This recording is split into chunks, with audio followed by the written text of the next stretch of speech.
practicing the scale, make sure the light note feels like an eighth note. It's actually a quarter note, but it needs to feel light and really fast, really fast.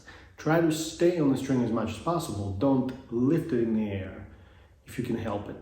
And try to get just very rapid up bow to get back into the frog area and play the long note again.